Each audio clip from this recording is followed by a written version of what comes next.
वालेकुम। आज 12 रबीउल अव्वल है। सबसे पहले आप सभी के माध्यम से मैं सभी को 12 रबीउल अव्वल की मुबारकबाद देती हूँ। दूसरी चीज कि आप सभी को ये पता है, जितने भी हमारे मीडिया के भाई है, कि ये हमारा 5th ईयर है। पिछले 5 सालों से अल्हम्दुलिल्लाह हम लोग ने ये एक क्रिएटिव इनिशिएटिव निकाला है कि आज के दिन आपको सभी को पता है, अलग अलग लोग अलग अलग तरीके से रसूलुल्लाह सल्लल्लाहु अलैहि वसल्लम के लिए अपनी मोहब्बत दर्शाते हैं। मगर हमें ऐसा लगा था 5 साल पहले कि अगर हम रसूलुल्लाह सल्लल्लाहु अलैहि वसल्लम से मोहब्बत करते हैं तो उनकी सुन्नतों को लोगों तक पहुंचाना हमारा फर्ज है, और लोग जब इसको फॉलो करेंगे तब हमारी मोहब्बत मुकम्मल होगी। और अगर हम रसूलुल्लाह सल्लल्लाहु अलैहि वसल्लम से मोहब्बत करते तो उनकी सुन्नतों को फॉलो करना ही हमारी मोहब्बत का सबसे बड़ा एक पैमाना होगा।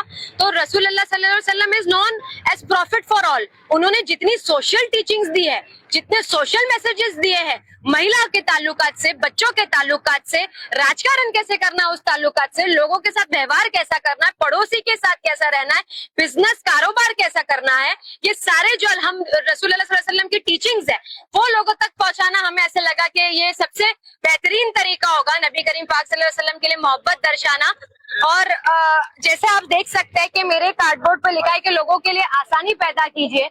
आज नफरत का जो ये माहौल हमें देखने को मिलता है, उसमें लोगों के साथ लोगों के लिए मुश्किल ना पैदा करे। जैसे कि हम नहीं कुछ भी बोलते हैं, किसी को भी कुछ भी बोल देते हैं, और बस बोलने के लिए अल्लाह ताला ने हमें जबान दिया तो हम कुछ भी बोल देते हैं। तो हमारे नबी ने हमको कहा है कि हम बोलने से पहले सोचें, आसानी पैदा करे, लोगों को खुशखबरी दे, लोगों के लिए आसानी पैदा करे। तो ये मुझे ऐसा लगता है कि आज की तारीख में बहुत ज्यादा जरूरी है कि हम एक दूसरे के बारे में सोचें। और रसूलुल्लाह सल्लल्लाहु अलैहि वसल्लम के सिर्फ इस देश में नहीं, पूरी दुनिया में मानने वाले हैं, पूरी दुनिया में चाहने वाले हैं।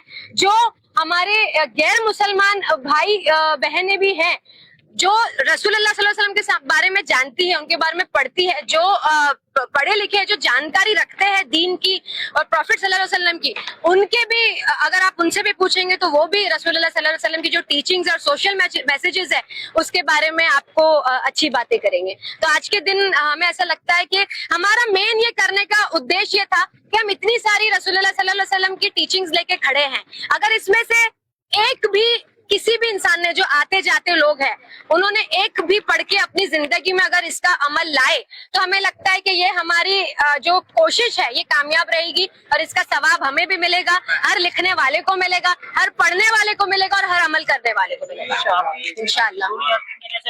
कई बच्चियां ये हदीस लिख रही है, उनकी कितनी ताउन है ये हदीस लिखने में, उनको समझना और लिखना और लोगों तक मैसेज पहुंचाना कितना मुश्किल रहा है? बिल्कुल मुश्किल नहीं रहा, बिल्कुल मुश्किल नहीं। जहाँ पे नबी करीम पाक सल्लल्लाहु अलैहि वसल्लम का नाम आता है सब आसान हो जाता है। जहाँ पे मैंने हमेशा देखी, जब हमने ये हर साल ये प्रोग्राम रखे, भले ही तूफान आए, बारिश आए, मगर लोगों का जो मोहब्बत है, लोगों की जो जज्बा है, वो बिल्कुल भी ठंडा नहीं पड़ता है। हम लोग ये हर साल कई सौ लिखते हैं, मगर ना हाथ दुखते हैं, ना सर दुखता है, ना कुछ हमें प्रॉब्लम आती है, ना थकान होती है। इतनी सारी बच्चियां इतने क्रिएटिव तरीके से लिखती है, माशाल्लाह माशाल्लाह माशाल्लाह।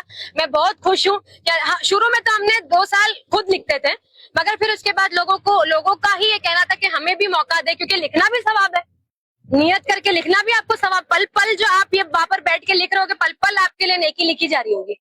हमारे नबी जब दुनिया में आए और उनको जब नबूवत मिली, उसके बाद बच्चियों को जो इंसाफ मिलना था उनको इंसाफ मिला। आज बच्चियां कहाँ से कहाँ पहुंच रही है, उनको लिए भी कहीं ना कहीं अभी कुछ सरकार के द्वारा जो बच्चियों के साथ हो रहा है उसको लेकर किस तरह का संदेश रहेगा? फिलहाल मैं सिर्फ ये कहूंगी कि रसूलुल्लाह सल्लल्लाहु अलैहि वसल्लम के बारे में जो जानते हैं वो तो जानते हैं, और मगर ये अर्ज करूंगी कि लोगों को कि आप इसके बारे में और रिसर्च करें कि रसूलुल्लाह सल्लल्लाहु अलैहि वसल्लम ने जब बच्चियों को मारा जाता था, तो ये गर्ल चाइल्ड के तौर पे, तब रसूलुल्लाह सल्लल्लाहु अलैहि वसल्लम ने उस चीज को, उस प्रथा को कैसे रोका, और कैसे सिर्फ बच्चियों के नहीं, औरतों के लिए, चाहे औरत आपकी बीवी हो, आपकी बहन हो, आपकी बेटी हो, या आपकी औलाद हो, या कुछ भी हो, महिला या कोई गैर हो, आपका खून नहीं भी है मगर औरत है, तो उसके लिए कैसा व्यवहार करना, ये रसूलुल्लाह सल्लल्लाहु अलैहि वसल्लम ने हमें सिखाया।